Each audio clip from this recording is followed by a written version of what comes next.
Je disais d'ailleurs à ma mère à l'époque, je lui avais dit un jour maman je serai champion olympique. Je savais pas à l'époque que les Jeux paralympiques existaient et je pense que ma mère devait me regarder en me disant mon fils, voilà, est-ce qu'il est vraiment bien lucide par rapport à ce qu'il pourra faire? Mais à chaque fois que moi qu'on m'a dit dans ma vie ça va pas être possible, ça m'a plutôt stimulé et donné envie de démontrer que j'allais essayer de le faire et que ça allait fonctionner.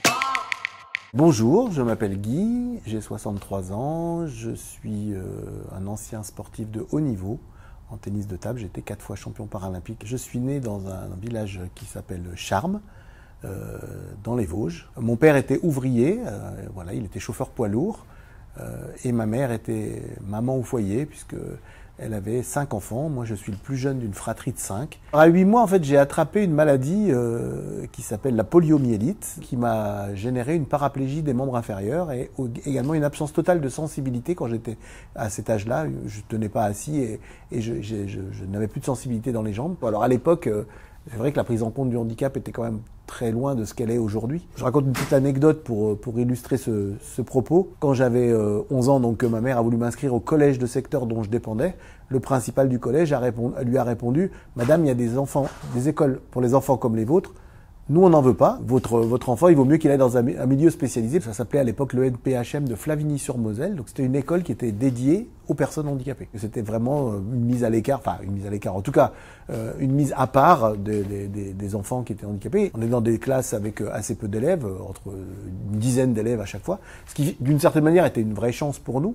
Mais bon, par contre, on était en internat. Le fait d'avoir été dans un internat spécialisé a été quand même à l'époque un plus pour moi sur certains aspects, notamment parce que ça m'a permis de faire du sport, alors que dans un collège ordinaire, peut-être que ça aurait été plus compliqué pour moi. Et j'ai découvert le tennis de table. J'ai adoré ça pour plein de dimensions, la dimension physique évidemment, mais la dimension ludique, et puis la dimension aussi tactique avec beaucoup d'impact, enfin voilà, d'adaptation au jeu de l'autre, etc. Et je disais d'ailleurs à ma mère à l'époque, je lui avais dit un jour, maman, je serai champion olympique. Je savais pas à l'époque que les Jeux paralympiques existaient. Et je pense que ma mère devait me regarder en me disant mon fils, voilà, est-ce qu'il est vraiment bien lucide par rapport à ce qu'il pourra faire? Mais à chaque fois que moi qu'on m'a dit dans ma vie ça va pas être possible, ça m'a plutôt stimulé et donné envie de démontrer que j'allais essayer de le faire et que ça allait fonctionner. Et je me suis mis assez vite à jouer très régulièrement au tennis de table. Moi, je m'entraînais entre 20 et 25 heures par semaine, quand les joueurs qui étaient déjà là s'entraînaient 3-4 heures par semaine, quoi. Donc évidemment, assez vite, l'écart s'est fait. Et puis un jour, j'avais 17 ans à ce moment-là, mon éducateur, enfin un de mes éducateurs qui était là, me dit « J'aimerais bien te faire rencontrer le responsable national du tennis de table handisport. Je lui ai demandé un entretien avec toi et il est d'accord. » Donc je suis allé le rencontrer. Il m'a permis d'aller faire une première compétition. Et c'était ma toute première compétition handisport. Et le premier match que j'ai joué, c'était contre le champion de France de l'année d'avant. J'étais un peu stressé parce qu'évidemment, commencer son premier match contre celui qui a gagné l'année d'avant, c'était un peu particulier. Et puis j'ai gagné cette rencontre. J'ai battu le champion de France de l'année d'avant. Alors je me suis dit, wow, c'est incroyable quand même. Je suis rentré et là j'ai continué à m'entraîner vraiment beaucoup. Et j'ai fait les championnats d'Europe qui avaient lieu en Suisse, à Bâle. J'ai été champion d'Europe en simple, ce qui était pour moi une énorme surprise. Et pour d'ailleurs beaucoup de gens, parce que personne ne me connaissait, vu que j'avais jamais fait de compétition internationale jusque-là. Donc ça a été vraiment un très gros, très grosse émotion pour moi, vraiment très très très très forte et voilà très très puissante. Et puis après, du coup, il y a eu une petite période un peu plus compliquée parce que j'étais étudiant à ce moment-là. J'avais décidé d'aller en école d'ingénieur. Donc ça a été une petite période, je vais pas dire un passage à vide parce que j'ai remporté plusieurs titres nationaux, etc. Mais c'était plus compliqué de progresser et d'évoluer encore au niveau international. Et donc jusqu'en 88, ça a été vraiment une période un peu complexe sur la partie sportive. Après, très enrichissante au plan personnel, puisque avec la naissance de mon fils d'abord, et puis ensuite l'obtention de mon premier diplôme d'ingénieur. Dans un premier temps, j'étais développeur en informatique, puis je suis devenu chef de projet, puis ensuite j'ai trouvé un boulot dans une banque. J'ai été embauché l'année où il y avait les Jeux de Séoul. Lors de l'entretien de recrutement, j'ai dit, écoutez, ok, moi ça m'intéresse, le poste m'intéresse vraiment et tout, mais le problème c'est que je vais être obligé de m'absenter pendant à peu près 1 mois pour les Jeux. Et j'aurais pas de vacances, puisque à l'époque, je venais à peine de commencer. Et ils ont trouvé ça tellement intéressant qu'ils m'ont dit, d'accord, mais en plus, ce mois que vous allez avoir, on va vous l'offrir. C'est-à-dire on vous donnera 1 mois de congé pour que vous puissiez participer aux Jeux. Ce qui, à l'époque, était incroyable. Hein. En handisport, ça n'existait absolument pas, ce genre de choses. Donc, du coup, j'ai tout mis en œuvre pour me préparer du mieux possible. Et donc, je suis allé à Séoul. Et à Séoul, on a réussi avec mon partenaire à gagner la médaille d'or par équipe. On a fait une finale contre la Corée devant les Coréens, devant 5000 Coréens qui étaient déchaînés.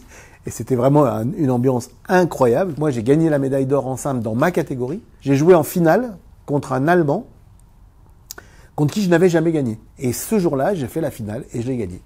Donc c'est la première fois que je le battais, c'était en finale des Jeux paralympiques. Ça a été vraiment un moment extrêmement fort dans ma vie et dans ma carrière sportive.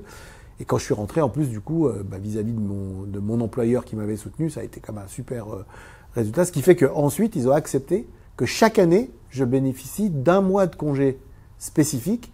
Et pour les Jeux de Barcelone, ils m'ont donné 6 mois de congé. Ça m'a permis ensuite de gagner à Barcelone et de poursuivre et d'atteindre le classement de numéro 1 mondial. On est dans une bulle et finalement on se concentre que sur soi et sur son activité, quoi. J'ai quand même constaté dans le temps que quand je faisais du sport de haut niveau, j'avais une approche assez égoïste finalement. J'étais très centré sur moi. Il faut en prendre conscience, je pense, parce qu'une fois que ça s'arrête, après, il faut être en capacité aussi de voir qu'on n'est pas le centre du monde. Moi, j'avais prévu au départ de m'arrêter en 92, après les Jeux de Barcelone. La conciliation avec la famille, l'activité professionnelle, tout ça, c'était quand même très compliqué.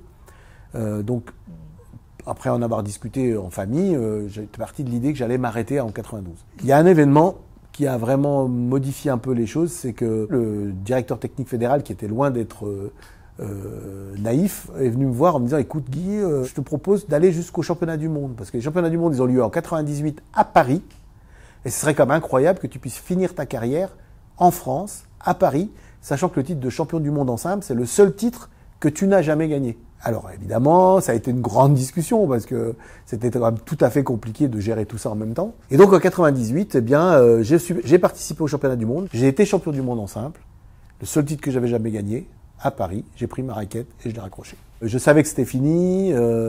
J'avais gagné le dernier titre que je n'avais jamais gagné auparavant. Je savais que je ne serais plus en équipe de France. Il y avait plein d'émotions contradictoires et complémentaires qui se tamponnaient un peu. Mais ça reste un moment incroyable de ma vie, quoi. Je suis devenu président du club de tennis de table dans lequel je jouais, qui était un club ordinaire, hein. C'était pas un club dédié aux personnes handicapées, mais on avait créé avec mon épouse la section pour les enfants et aussi la section pour les personnes handicapées. On s'est donné comme projet d'organiser en 2004 la Coupe du monde de tennis de table handisport. Donc en faisant venir les meilleurs joueurs du monde. Donc je suis allé voir un certain nombre d'entreprises que je connaissais déjà, en leur disant: voilà, est-ce que vous voudriez bien être partenaire de cette manifestation?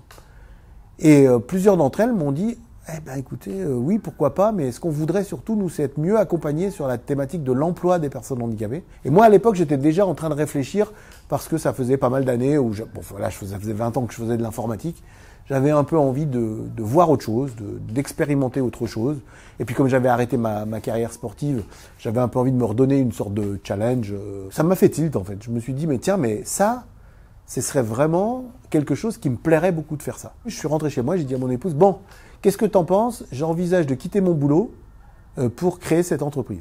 Elle me dit: ah oui, mais oublie pas qu'on a quand même 3 enfants, dont l'aîné est à l'université et les 2 autres au collège ou au lycée. Elle me dit: tu crois qu'on va pouvoir en vivre quand même de ça? Je lui dis: écoute, j'ai envie d'essayer. Elle me dit: laisse-moi quand même 10 minutes.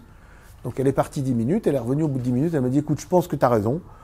C'est une bonne idée, et non seulement toi tu vas le faire, mais moi aussi, on va quitter tous les 2 notre emploi et on va créer cette structure. Là, au départ, on a créé ce cabinet vraiment focalisé sur la thématique du handicap, et puis on s'est rendu compte que finalement tout ce qu'on disait sur le handicap était très largement transposable, et donc c'était plutôt un cabinet de conseil spécialisé dans la non-discrimination en milieu professionnel. Il y avait le conseil, on conseillait les entreprises sur la structuration d'une démarche. Deuxième chose, c'était tout ce qui était la formation et la sensibilisation, et puis ensuite il y avait tout ce qui était recrutement. Le cabinet a été créé en 2004, en septembre 2004, je l'ai quitté, moi, en 2022. Je fais encore des conférences, des interventions diverses et variées, mais j'ai eu envie, en fait, finalement, de redonner du temps à la Fédé. La Fédération française handisport, ça a toujours été pour moi quelque chose de très précieux, en fait. C'est-à-dire que grâce à cette fédération, j'ai pu vivre des moments exceptionnels. Donc aujourd'hui, je suis trésorier adjoint de la fédération et je suis élu en charge de tout ce qui est partenariat, événementiel et formation. Et je me suis notamment l'année dernière été occupé en tant que responsable de l'organisation des championnats du monde de para-athlétisme qui ont eu lieu à Charletti en juillet. Moi, j'aurais rêvé de participer aux Jeux dans mon pays, à Paris. J'aurais adoré ça, vraiment, j'aurais adoré. Bon, ça c'est pas fait. Je vais quand même y participer, en tout cas y assister. Je pense que ça va être un moment de fête incroyable. C'est un moment, c'est un moment unique. Moi, je serai pas à l'intérieur de la bulle, mais je serai pas très proche, pas très éloigné de la bulle quand même. Je pense que ça va me permettre de vivre des émotions très positives et très chouettes.